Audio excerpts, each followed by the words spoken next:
Ang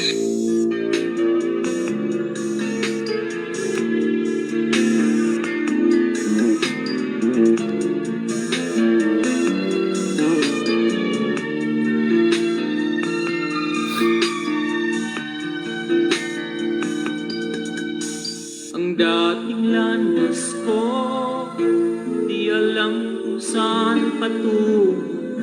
Puso at isip ko, litong-lito.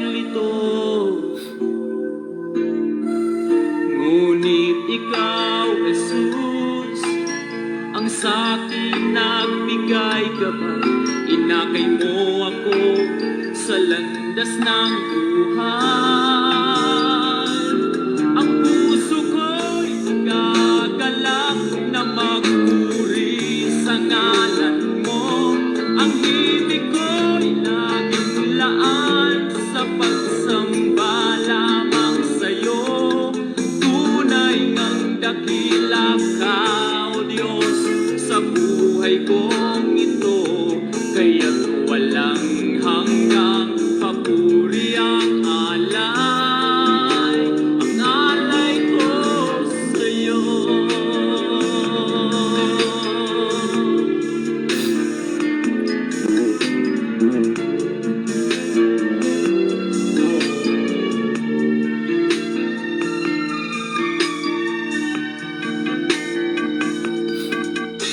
Ang buhay ko ngayon, payapa at mayroong kulay.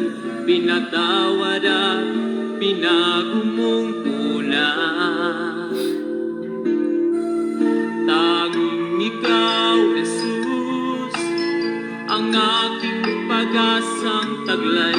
Sa pagsubok man, ikaw ang karamay. Ang puso ko'y nagagalak na magpuri sa ngalan mo. Ang ibig ko'y naglaan sa pagsamba lamang sa'yo. Tunay ngang dakila ka, O Diyos, sa buhay kong ito. Kaya't walang hanggang papuri ang alay. Ang puso ko'y nagagalak na magpuri sa ngalan mo. Ang ibig ko'y naglaan sa pagsamba lamang sa'yo. Tunay ngang dakila ka, O Diyos, sa buhay kong ito. Kaya't walang hanggang papuri ang alay. Ang puso ko'y nagagalak na magpuri sa ngalan mo. Ang ibig ko'y laging laan sa pagsamba lamang sa'yo. Tunay ngang dakila ka, O Purihin ang pangalan ng ating Panginoong Hesukristo. Mga kaibigan at mga kapatid, sa muli isang mapagpalang umaga sa inyong lahat sa pangalan po ng ating Panginoon. Sa awiting ito na inyo pong napakinggan ay muli pong sumasa inyo ang programang Si Jesus ang Buhay na Pag-asa. Kayo po ay nakatune in sa himpilan ng New Gen FM 100.7. Tayo po ay napapakinggan dito po sa Bayan ng Bulan. At napapanood din po tayo sa page ng UPC Bulan Church sa ating pong Facebook Live. Welcome to our program, Si Jesus ang Buhay na Pag-asa. Ito po ang inyong lingkod, Pastor Randy Rosare ng United Pentecostal Church Bulan, na bumabati po sa inyo at nag-aanyaya na sa loob ng isang oras, tayo po ay muling magsama-sama sa isang banal at makabuluhang pag-aaral ng mga salita ng Diyos. Saan man po kayo naroroon ngayon, mga kapatid, nawa madama natin lagi sa bawat umaga ang pagpapala, pag-ibig at biyaya ng ating pong Panginoon. Iba-iba man marahil ang ating mga sitwasyon, ngunit hindi nagbabago ang katotohanan na ang pag-ibig ng Diyos sa atin ay nananatili sa anumang sitwasyon ng ating mga buhay. Mangyari lamang po na ating ibukas ang ating mga puso at ang ating mga kaisipan at patuloy na pagkalooban tayo ng Panginoon ng malalim na hangaring maglingkod at sumunod sa kanyang kalooban. Ang layunin ng programang ito, kung bakit araw-araw ay napapakinggan po natin dito po sa New Gen FM 100.7, ay walang iba kundi upang akayin ang ating mga kababayan sa paglilingkod sa Panginoon upang sa kanyang pagbabalik ay magkaroon tayo ng katiyakan sa buhay na walang hanggan. So this program is purely for our spiritual benefits, mga kapatid. Purihin ang pangalan ng ating Panginoon. At sa mga nais pong magpaabot ng inyong mga mensahe, maaaring yan ay prayer request, testimonies, or any concern na may kinalaman sa inyong spiritual na buhay, mga kapatid. Pwede po kayong makipag-ugnayan, mag-text o di kayo tumawag sa CP number 0951-932-0038. 0951-932-0038. Yan po ang ating contact number, mga kapatid.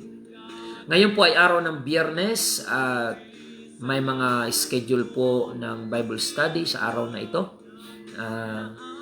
Mamayang alas 9 ng umaga ay dyan po sa Kasim Family sa lugar ng Barangay Managanaga, Bulan. At pagdating ng alas 10 ng umaga, mayroon tayong bagong bubuksan na Bible study dyan din mismo sa malapit sa lugar ng Barangay Managanaga.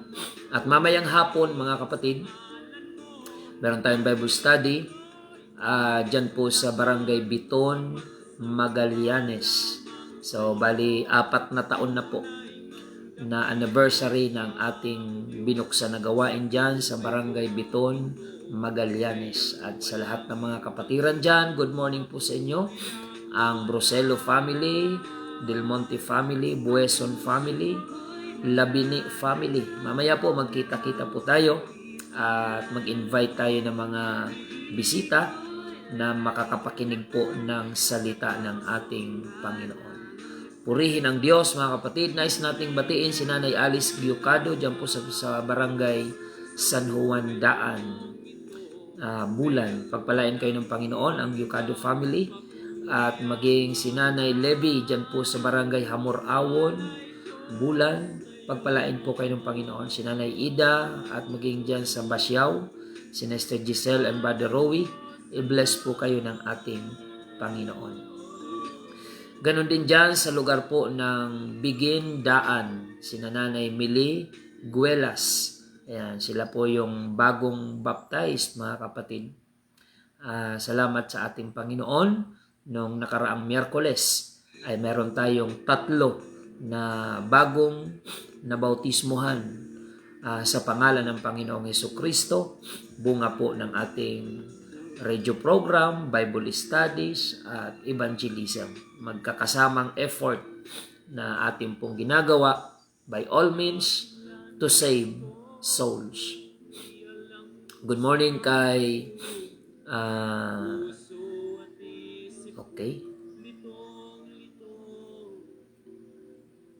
Mamay Eden Nabua, ayan, watching right now, dyan po sa Rosario, Cavite. Pagpalain kayo ng Panginoon. So, isa-isahin po natin saglit yung ating mga viewers. Paki-share lang po mga kapatid upang marami pa po ang maabot ng salita ng Diyos sa pamagitan po ng ating Facebook Live. You can invite your friends sa Facebook or share our video, mga kapatid, sa ating mga ka-friends sa Facebook. Good morning kay Sister Sara Maldo. Thank you for watching. Diyan po sa Pulot, Bulan. Sister Christy De Suyo, Sister Lita Sultan, Sister Helen Ditera, Pastora Sheila May Piñaranda. Good morning from UPC Sabah, Malaysia. Si Brother Andy Orozco, thank you for watching. And also Sister Jane Ioy, good morning. Diyan po sa inyong tahanan with Princess and Taya and Sister Ruth. Pagpalain kayo ng ating Panginoon at patuloy po na sumayin yung biyaya ng Diyos. Ganon din po, Sister Lisa, watching from Japan. Thank you for watching from UPC Japan. Sister Rebecca Montemor, Sister Aida Ramos, Sister Evelyn Bumbales, ang aking ate. Good morning. At sa buong family. Sister Margie Guetan Isiha, si Sir Ray Galo Sr., si Brother Nelson Viesca, Sister Evelyn Valencia Punsalan from Palau, UPC Palau. Good morning po sa inyo. Sister Marlene Golyoso dyan sa Tulatula Sur, Magallanes. Sister Nida Orlanes ng Cebu. Sister Angelita Castillo, good morning po. Pagpalain kayo ng Panginoon. Si Brother Bernardo Matilde Leda Sidugen. Di ko alam kung alin dito ang pangalan, kung lalaki o babae. Paki-clarify lang po kung brother or sister. At good morning kay Brother Felix Musa. Thank you for watching. Sa Saudi po ito. Sister Laura Gumban, thank you for watching. And Brother Edmond and Guan family. Pagpalain kayo ng Panginoon. Si Brother Serafin Akiwo, Brother Oli, good morning. At Sister Nanette, pagpalain kayo ng Panginoon. Sister Marilyn Wagas Ayok, thank you for watching. Sister Gemma Guelas, dyan po sa Santa Remedios. Sister Rosan Juan Pauyo, thank you for watching from UPC Piuduran, Albay. Ayan, si Sister Egina Banisok Tayab, good morning. Si Brother John Rex Bagaw, Tagubar, watching from Otavi, Bulan. At batiin na rin natin ang Bagaw family dyan at ang Granado family, Hirangco family, si Sister Celeste. Good morning po sa inyo dyan. Pagpalain kayo ng Panginoon. Sister Irene Albuero, ayan. Watching, si Brother Rudy, ayan. Sister Irene, Brother Rudy, Albuero family, dyan po sa Libmanan, Camarines Sur. Pagpalain kayo ng Panginoon at ang UPC Libmanan, headed by Pastor Dante Albuero. Sister Ella G. Gratela, thank you for watching. Si Cecil Perlas Tarel, good morning. Maging si Brother Ferdinand Iskandor Mendez, thank you for watching. Sister Maricho Albao sa Masbate. Maging si Brother Rio Bell Kalupit. Ayan, dyan po sa unahan ng Villa Las Palmas sa lugar po ng Santa Remedios. See you mamaya, Brother Ruben, sa ating bagong bubuksan na Bible study. Sister Nancy Dangla, Sister Mayet Domingo, Sister Dida San Juan, Sister Melody Herrero. Pagpalain kayo ng ating Panginoon. I-share na lang po natin, mga kapatid, ang ating episode ngayong umaga upang marami po ang maabot ng salita ng ating Panginoon. Purihin ang Diyos, mga kapatid. Si Brother Nestor Gocoyo, batiin natin dyan sa Santa Remedios. Pagpalain kayo ng Panginoon, Sister Tess, at maging ang Gotis family, dyan po sa Barangay Aquino. Pagpalain kayo ng Panginoon. Ang Griego family, ang D family, pagpalain kayo ng Panginoon.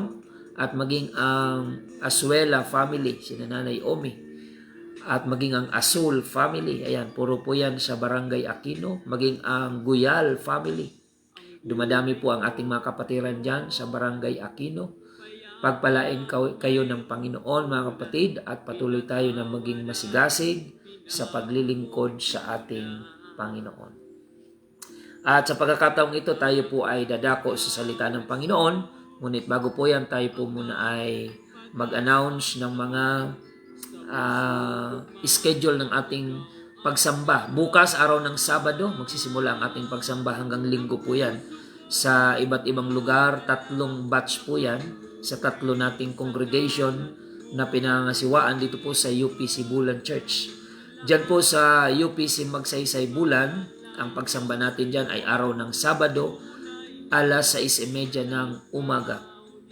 At dito naman po sa Iquirino UPC Church Bulan, ang ating pagsamba ay Sabado alas 8 ng umaga.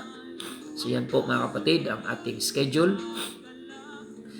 At ang linggo natin na schedule ay dyan po sa Barangay Santa Remedios, UPC Church, Bulan, alas 7 ng umaga, araw ng linggo. So yan po ang ating mga ipinag-aanyaya sa inyo ng mga schedule ng gawain. At batiin po natin ang head ng MSWD. Ayan, LGU Bulan, si Ma'am Del Espinosilla. Nakadalawang attend na po siya sa ating pagsamba mula nung ang inyong lingkod ay naging guest speaker po sa kanilang spiritual retreat ng MSWD Bulan. Mga kapatid, doon po ginanap sa Santa Magdalena. Salamat po sa Diyos at invite na rin natin yung mga kasama niyang empleyado ng MSWD Bulan upang patuloy po na makapakinig ng salita ng ating Panginoon. To God be all the glory. At sa pagkakataong ito, tayo po ay dadako na sa salita po ng ating Panginoon, mga kapatid. In the book of Acts chapter 3 verse 1. Ayan, ganito po ang ating mababasa, mga kapatid. Acts chapter 3 in verse 1. Si Pedro at si Juan ay nagsisipanhik sa templo ng oras ng pananalangin na ikasyam. At isang lalaki na pilay buhat pa sa tiyan ng kanyang ina ay dinadala roon na siya'y inilalagay nila araw-araw sa pintuan ng templo na tinatawag na Maganda upang manghingi ng limos sa nagsisipasok sa templo. Ito pagkakita kay Pedro at kay Juan na magsisipasok sa templo ay namanhik upang tumanggap siya ng limos. At pagtitig sa kanya ni Pedro na kasama ni Juan ay sinabi, "Tingnan mo kami." At kanyang pinansin sila na umaasang tatanggap sa kanila ng anumang bagay. Datapwat sinabi ni Pedro, "Pilak at ginto ay wala ako. Datapwat ang nasa akin ay siya kong ibinibigay sa iyo. Sa pangalan ni Jesucristong taga Nazaret, lumakad ka." Pagpalain ng Panginoon ang kanyang salita, mga kapatid. At ang topic natin ngayong umaga ay pinamagatang, I give you Jesus. Ibibigay ko sa iyo si Jesus. So mga kapatid, isang pagkakataon sa buhay ni Pedro at ng kanyang kasamang alagad na si Juan, kagaya ng kanilang daily routine, regular routine, sila ay papasok sa templo. Mayroon doong isang taong nakikilimos. Siya po ay isang lumpo mula nung pagkabata. At dinadala siya ng kanyang mahal sa buhay doon sa pintuan ng templo na tinatawag na Beautiful Gate. Ang purpose po ng pag-i-stay niya roon ay upang manghingi ng limos sa mga taong papasok at palabas sa templo. Araw-araw yon, mga kapatid. Ngunit kung atin pong pag-aaralan, ang tunay na pangangailangan nitong taong lumpo ay hindi naman talaga limos. Siya po ay nakikilimos lamang sapagkat yung totoong sagot sa kanyang pangangailangan ay hindi niya natatanggap. Alam natin, mga kapatid, na kung ikaw ay lumpo, papipiliin ka, pera o makalakad ka, hindi mo pipiliin ang pera. Hindi mo pipiliin ang limos. Sapagkat sa isang taong lumpo, ang pinakapapangarap niya ay ang makalakad siya. I know na mag-agree yung ating mga taga-subaybay sa aking sinasabi. Kung ikaw ay isang lumpo, papipiliin ka, limos o makalakad ka, ano ang pipiliin mo? Siyempre, ang pipiliin mo ay yung makalakad ka. Dahil hindi mo kailangan makilimos kung ikaw ay nakakapaglakad. Kaya lang, walang opsyon, mga kapatid. No choice itong lalaking ito. Walang taong makapagbigay sa kanya ng kagalingan. Kaya naman, nagtsatsaga na lamang siya doon sa band-aid solution. Temporaring solusyon, mga kapatid. Hanggang sa isang araw ay dumaan ang alagad ng Panginoon na si Juan at si Pedro. At umaasa sana itong lalaking itong lumpo na siya ay tatanggap ng malaking limos mula sa dalawang lingkod ng Panginoon. Dito ay ipinapakita po natin, mga kapatid, na kung mayroon man pong dapat hangarin ang isang taong nasa pangangailangan, ay walang iba kundi ang pinaka-source ng pangangailangan, yun ang ating lapitan, mga kapatid. Hindi yung pagpapala lang ang dapat interest ng tao, kundi yung nagpapala na Diyos ang dapat na tayo ay maging interesado, mga kapatid. So, maybe because of lack of information regarding sa Panginoong Hesukristo, mga kapatid, ang interest ng lumpo na ito ay hindi ang Diyos, hindi si Jesus. Ang interest niya ay limos. Ang interest niya ay temporary solution to his problem. Ngunit salamat sa pagkatamang tao ang nakadaupang palad niya upang i-assure siya, i-assist siya na makilala ang ating Panginoon. Ang sabi po sa binasa natin, umaasa ang lumpong ito na siya ay bibigyan ni Pedro at ni Juan ng malaking limos. Ngunit ano ang sabi ni Pedro at ni Juan? Datapwat sinabi ni Pedro, pilak at ginto ay wala ako. Datapwat ang nasa akin ay siya kong ibibigay sa iyo. Ano ba ang mayroon si Apostol Pedro at si Juan? Silver and gold have I none. Yung expectation mo, materially, ay wala sa akin. Pero kung ano ang nasa akin, sabi ni Pedro, ay ibibigay ko sa iyo. Sa pangalan ni Hesukristo na taga Nazareth, lumakad ka. At alam niyo po kung ano nangyari. Ang lalaking ito na lumpo mula pagkabata, tumayo, lumakad for the very first time of his life, mga kapatid. He encountered miracle from God na siya po ay nakatayo, nakalakad at lumulukso. At siya ay nagpuri sa Diyos. So bilang mga mananampalataya, we cannot give something we don't have. Ano mang bagay na wala sa atin, hindi natin pwedeng ibigay sa iba. Ano man ang mayroon tayo, yun lang ang pwede nating ibahagi sa iba.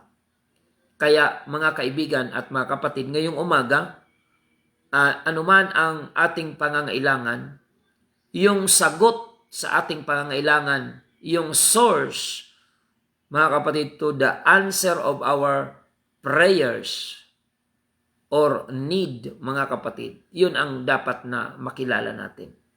So, as we continue discussing, mga kapatid, this topic, nais kong ibahagi sa inyo si Jesus Christ, mga kapatid. Kung gaano siya kadakila, kung gaano siya kabuti, kung gaano siya katapat sa kanyang pag-ibig sa atin, na kahit may mga panahon na hindi natin siya binibigyan ng atensyon, ngunit ang pag-ibig ng Panginoon ay nananatili sa ating pong mga buhay. Iniibig natin siya sapagkat siya ang unang umibig sa atin, mga kapatid. Coming to Jesus, when you come to Jesus, ito pong action na ito is receiving what your real need, physically and spiritually. once na lumapit ka sa Panginoon, yan ay tiyak na hakbang on how to receive everything you need. Kaya ang sabi ng Panginoon, mga kapatid, sa aklat ng Mateo 11:28, "Come unto me, all ye that labor and are heavy laden, and I will give you rest." The reason why God is inviting you, my brother and sister, is because He is the source of everything you need. Siya ang pinaka-source ng lahat ng pangangailangan natin. Kaya wag nating baliwalain yung invitation ng Panginoon, sapagkat hindi natin nalalaman na yung nag-aanyaya sa atin na Diyos, na kung tayo lalapit sa Kanya, ang lahat ng kasagutan, katugunan sa ating mga pangangailangan, spiritually, physically, and even materially, ang Panginoon ang source ng lahat ng ito. Lalong-lalo na sa usapin ng kaligtasan, mga kapatid. He is the way, the truth, and the life, according to John chapter 14, verse 6. Siya ang daan, katotohanan, at buhay. Kung tayo ay interesado sa buhay na walang hanggan, kay Kristo tayo lalapit. So mga kapatid, ang ginawa po ng Panginoon dito sa lumpo, ipinakita niya ang kapangyarihan niya dito sa taong ito na lumpo. Yung limos na tinatanggap niya araw-araw ay hindi po sapat, sapagkat hindi naman talaga yon ang sagot sa kanyang pangangailangan. Ang totoong pangangailangan ng lumpo ay hindi limos, kundi siya ay makalakad, makatayo, makalakad para magawa niya yung mga normal na gawain ng isang taong walang kapansanan. So mga kapatid, for the very first time in the history of his life, mga kapatid, ay natanggap niya si Jesus Christ. Kaya sa mga mananampalataya, mga apostolic believer, hindi po dahilan na wala tayong salapi na pantulong ay hindi na tayo makatulong sa iba. Sa katunayan, kung ikaw ay tapat na apostolikong mananampalataya, may maitutulong ka sa isang tao higit sa magagawa ng salapi. Sapagkat ang salapi ay nauubos, ang salapi ay nawawala. Ngunit, kung si Jesus ang ating ibabahagi sa kanila, parang ganito yan yung material na bagay ay kagaya lang yan ng isang basong tubig.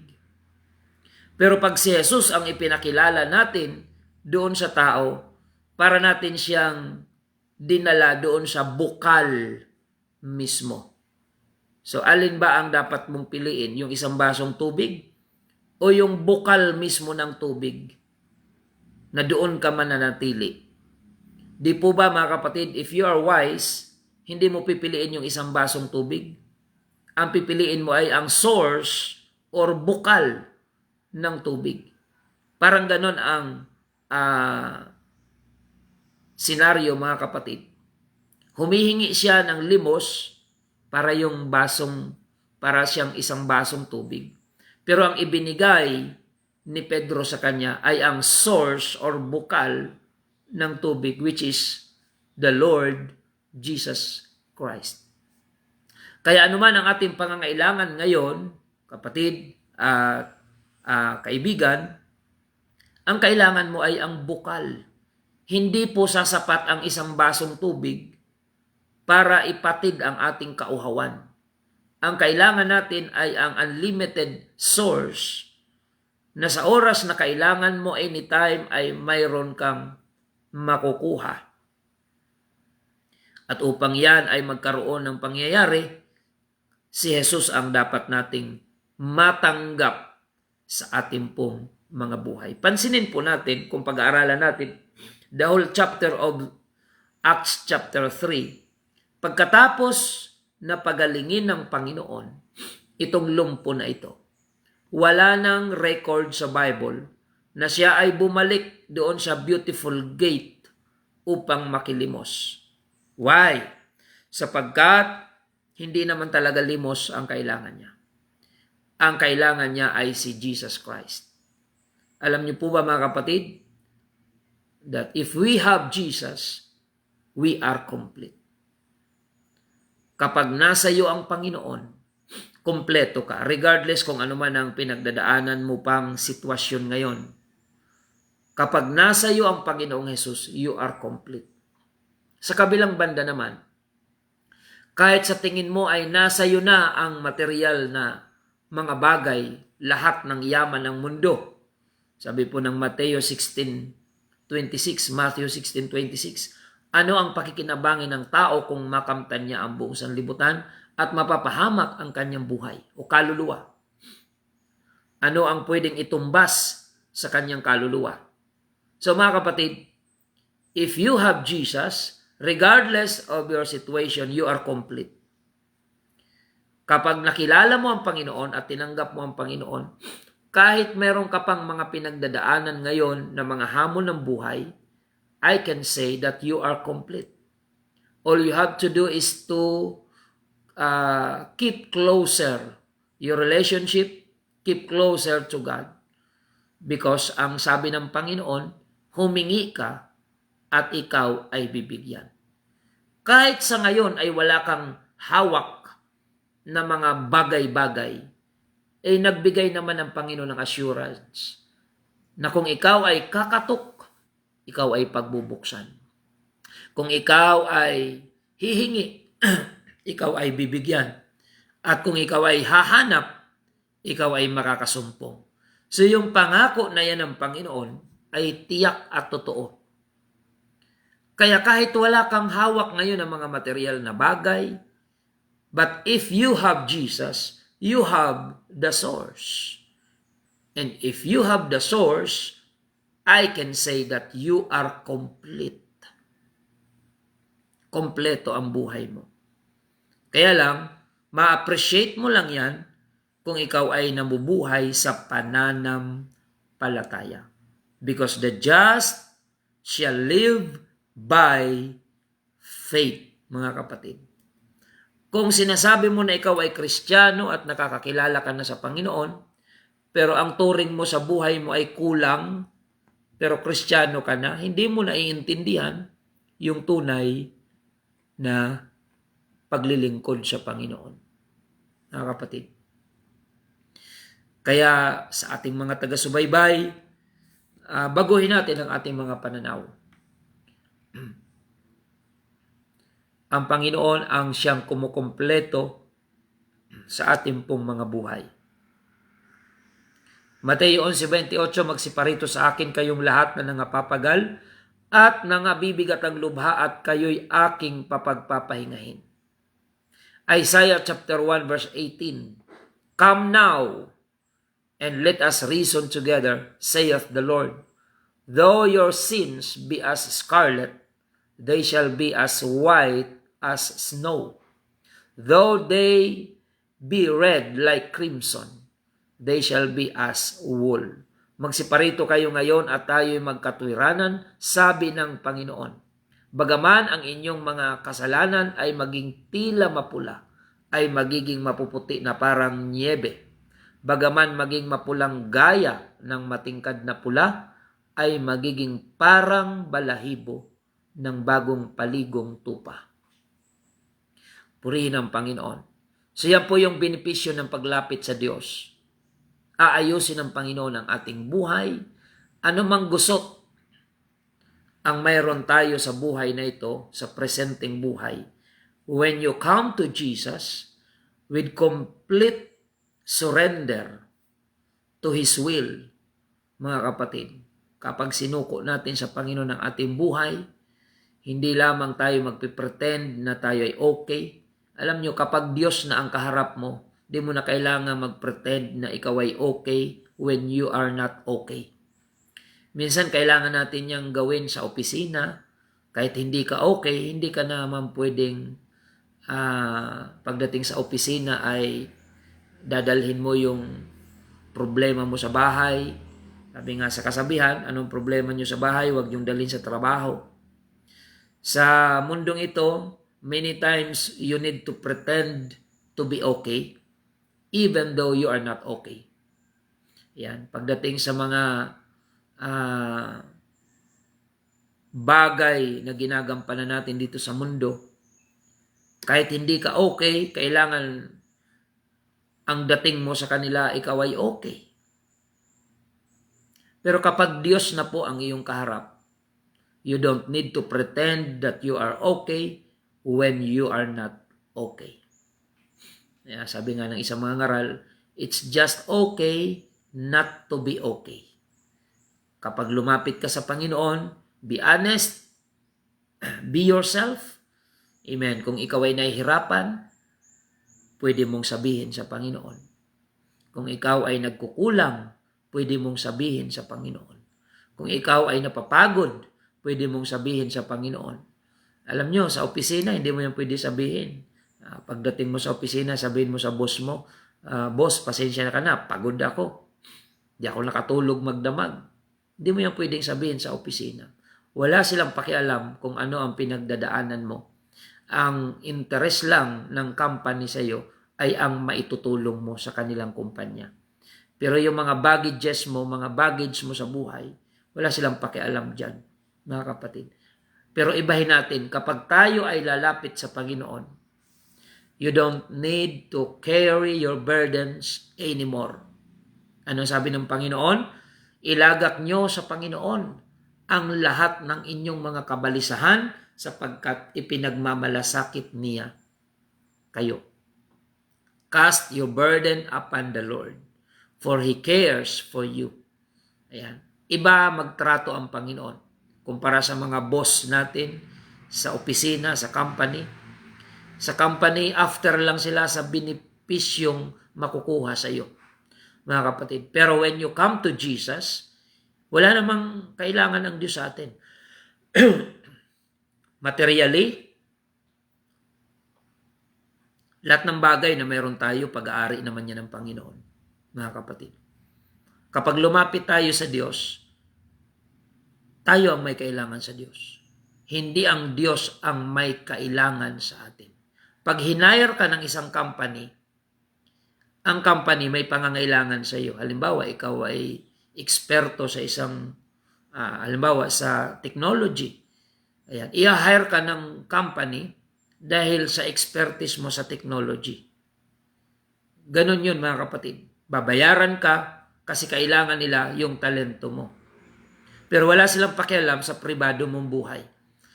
Ang kanilang interest lang ay kung ano ang maitutulong mo sa kanilang company.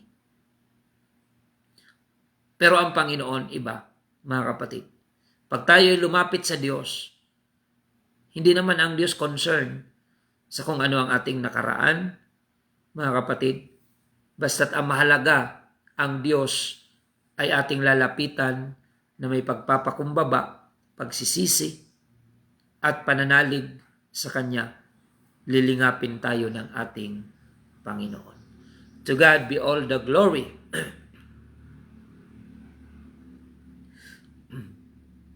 John chapter 7 verse 37. In the last day, that great day of the feast, Jesus stood and cried, saying, If any man thirst, let him come unto me and drink. He that believeth on me, as the scripture hath said, out of his belly shall flow rivers of living water.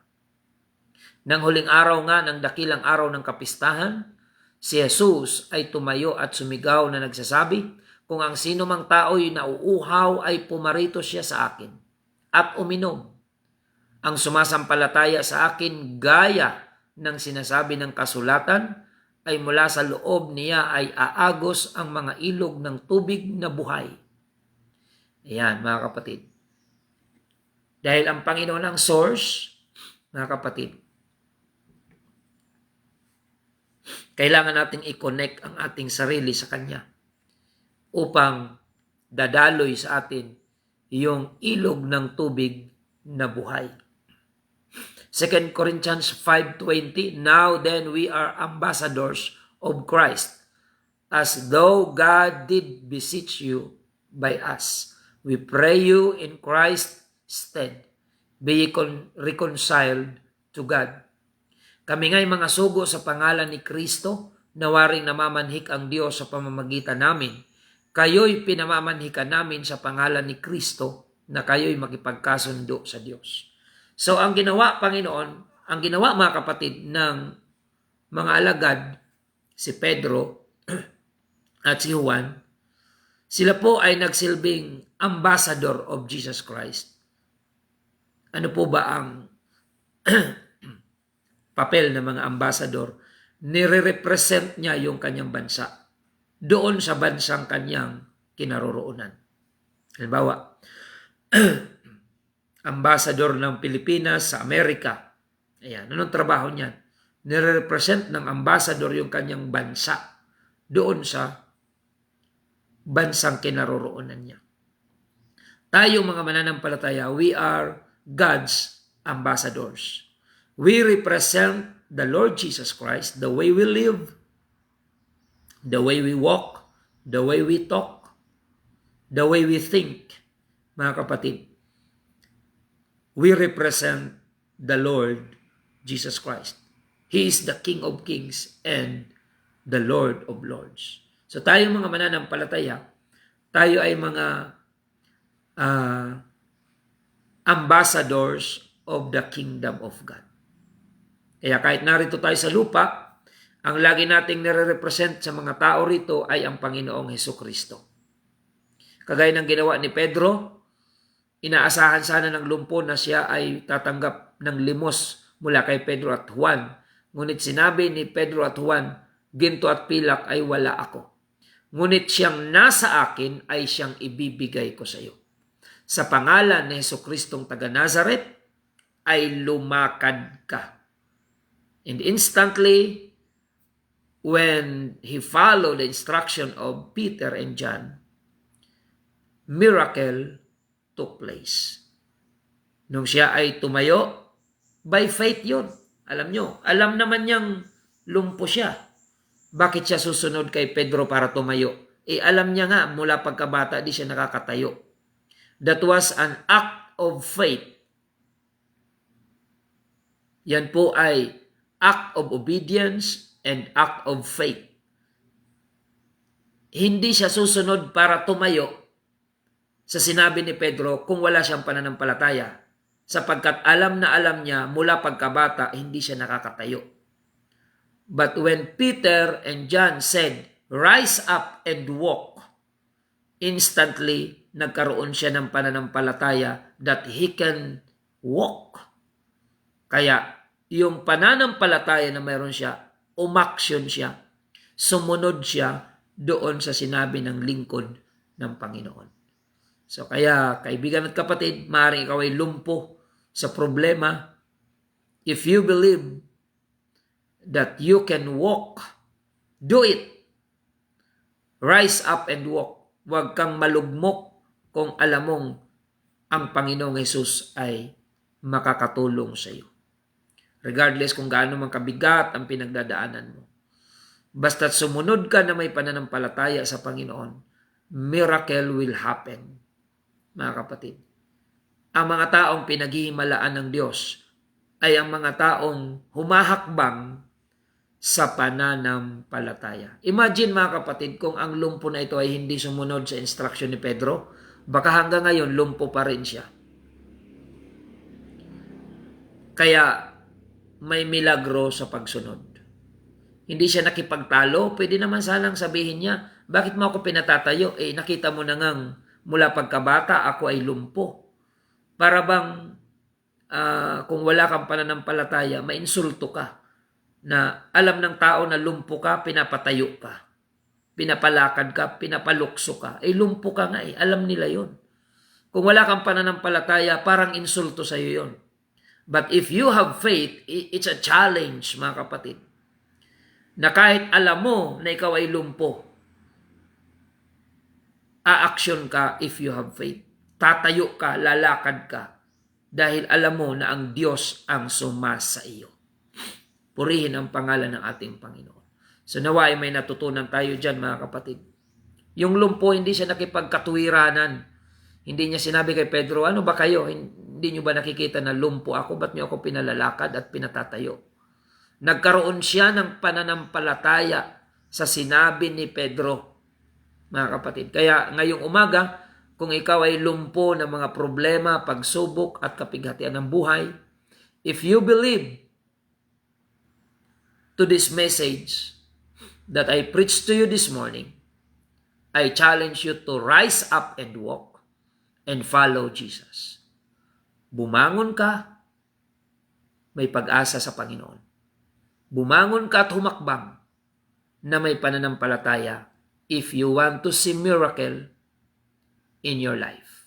Mga kapatid, miracle in terms of your finances, maring lumpo ka sa pangangailangan material, lumpo ka sa literal na kalagayang pisikal, lumpo ka sa maraming mga stress, mga pressure sa buhay, sumunod ka sa Panginoon. By faith, may magagawa ang Diyos. Yung mga milagro na ginagawa ng Panginoon, ito po ay nangyayari sa mga taong sumusunod sa instruction ng Diyos. Yung sinabi ni Pedro na tingnan mo kami, lumakad ka sa pangalan ni Jesus. Bagamat si Pedro ang nagsalita noon, pero yan po ay instruction from God Himself. Sapagkat ang mga basihan na ginamit ni Pedro para utusang lumakad ang lumpo ay galing sa salita ng Diyos. Kaya itong pangangaral na ito, totoo tao ang naririnig yung nagsasalita. Pero dahil ang sinasalita natin sa programang ito ay hindi galing sa tao, kundi galing sa salita ng Diyos, you can consider this preaching, mga kapatid, na ito ay galing sa Diyos. Not because kami ay Diyos. No, mga kapatid, hindi ganon. Kundi ang aming ipinapangaral sa inyo ay hindi ang aming sarili, kundi ang salita ng Diyos na makapangyarihan. The Word of God is alive and powerful and sharper than any two-edged sword. Na kapag tayo ay manampalataya at humakbang, makikita natin yung miracle na gagawin ng Panginoon. So, ang Panginoon hindi magician na nakatunganga ka lang may makikita kang milagro. Hindi. Hindi ang Diyos, mga kapatid, kagaya ng magician na kahit hindi ka naniniwala, papakitaan ka ng magic ang Panginoon. If you don't have faith, you cannot see anything from Him. You cannot experience miracle from Him without having faith. But if you have faith, I challenge you, rise up and walk. And I tell you, makikita mo ang gagawin ng Panginoon. Bumangon ka at humakbang, sumunod ka sa Panginoon, at ang Diyos ay mayroong kapangyarihan to answer all your need. Para tugunin ang iyong pangailangan, para sagutin ang lahat ng iyong mga katanungan, kaliwanagan sa nadidiliman, at sa lahat ng ating pangailangan, nariyan ang ating Panginoon. So yan po ang ating natalakay ngayong umaga, mga kapatid. I hope na na-challenge po ang inyong mga espiritual na pananampalataya. Amen. Kung ikaw ay lumpo sa anumang mga bagay, bumangon ka na may pananampalataya kay Kristo at hindi kanya kailanman iiwan at hindi kanya pababayaan. To God be all the glory. And that's all for today. Nawa sa buong maghapong ito, we enjoy the benefit of His Word. Accept the challenge. Walk. Rise up and walk by faith, mga kapatid. At makikita natin, ang Panginoon ay Diyos na tumutugon. Diyos na nagpapala, Diyos na nagpapagaling, Diyos na nagpapatawad, Diyos na nagliligtas. Mga kapatid, yan ang Panginoong Hesukristo. So, this is the title of our topic, I give you Jesus. Wala akong ibang ipinakilala sa inyo. Wala akong ikinampanya na pangalan sa inyo, mga kapatid, sa umagang ito, maliban sa pangalan ng Panginoong Hesukristo. Noong isang linggo nga mga kapatid, may mga kandidato na dumalo sa gawain. Mga kapatid, nabanggit ko sa pulpit na kung sila ay nasa campaign period ngayon, ang United Pentecostal Church, Bulan, ay 24 years nang nangangampanya sa lugar na ito. And only one name ang ating isinisigaw, isang pangalan lang ang kinakampanya natin sa lugar na ito ng Bulan. Ang pangalan lamang ng Panginoong Hesukristo. So mga kapatid, yung mga kandidato every 3 years sa local ay iba-ibang pangalan ang isinisigaw, ikinakampanya. Pero ang programang ito, mga kapatid, ang United Pentecostal Church Bulan, magti 24 years na po na ikinakampanya ang nag-iisang pangalan na kapag tinanggap mo yan sa buhay mo, merong mangyayaring maganda sa buhay mo. May kaligtasan, may kapatawaran, may kagalingan, may himala at kaligtasan sa pangalan ng ating Panginoon. Kaya ngayong campaign period, makikita natin at maririnig ang daming pangalan, kinakampanya sa paligid, ngunit nananatili ang aming sigaw tungkol sa pangalan ni Jesus. Mga kapatid, walang ibang pag-asa sa mundong ito kundi ang Panginoong Hesukristo. And even the title of our program, si Jesus ang buhay na pag-asa. Hindi yan mababago sapagkat siya'y nagmamalasakit noon, ngayon at magpakailanman. So ikaw na may problema ngayon, lugmok ka sa mga suliranin, I challenge you to rise up and walk by faith. Mga kapatid, huwag kang tumingin sa iyong kahinaan. Huwag kang tumingin sa kung kanino. Looking unto Jesus, the author and the finisher of our faith. Maraming salamat mga kapatid. Tayo po ay mananalangin sa Panginoon sa ating pagtatapos. Panginoon, maraming salamat sa biyaya mo at sa mga salita mo na nagpaalaala sa aming mga kababayan that we cannot give something we don't have. But because we have you, Lord, ibinibigay ka namin, ibinabahagi ka namin sa maraming mga kababayan namin na marahil nasa panahon sila ng mga kapagsubukan, mga kahirapan at pangailangan. Ang iba ay nasa karamdaman, Panginoon. Kung kaya't ibinabahagi ka namin, Panginoong Hesus, sa aming mga taga-subaybay, na kung kanilang susubukang ikaw ay panaligan at sundin ang iyong kalooban. Ang pangako mo noon ay nananatili pa rin ngayon, that you will never leave us nor forsake us. Our hope is in you, Lord. Sa iyo ang aming pag-asa, Panginoong Hesus. Sa iyo ang aming kalakasan. Ikaw ang aming kalakasan. Ikaw ang aming tanggulan. Ikaw ang aming kandungan, Panginoon. Ikaw ang aming refuge. Ikaw ang aming defense. Ikaw ang aming sandata to fight a good fight of faith. Maraming salamat po, Panginoon. Bless our viewers online and our listeners on air. At maging memorable sa kanila ang mensaheng ito. At mag-udyok sa kanila na magpatuloy na tumayo at lumakad na may pananampalataya sapagkat ikaw ang Diyos na tutulong at nangako kang hindi mo kami iiwan ni pababayaan man. Maraming salamat, Panginoon. Ito pong aming samot dalangin. In the name of our Lord Jesus Christ we pray. Amen and amen. Mga kapatid, maraming salamat po sa inyong pagsubaybay at sa mga nais pong magpaabot ng inyong mga prayer request, mga messages, testimonies. You can text me at 0951-932-0038. 0951-932-0038. Yan po ang ating contact number, mga kapatid. At mamaya, meron tayong Bible study alas 9 ng umaga dyan sa Kasim Family. At maging mamaya ang alauna ng hapon, alas 2 ng hapon dyan po sa Biton, Magallanes, ang ating Bible study. At maging bukas, araw ng Sabado, ang ating pagsamba dyan sa UPC Magsaysay, alas 6:30 ng umaga. At dito naman po sa UPC Iquirino Congregation Bulan, alas 8 ng umaga araw ng Sabado.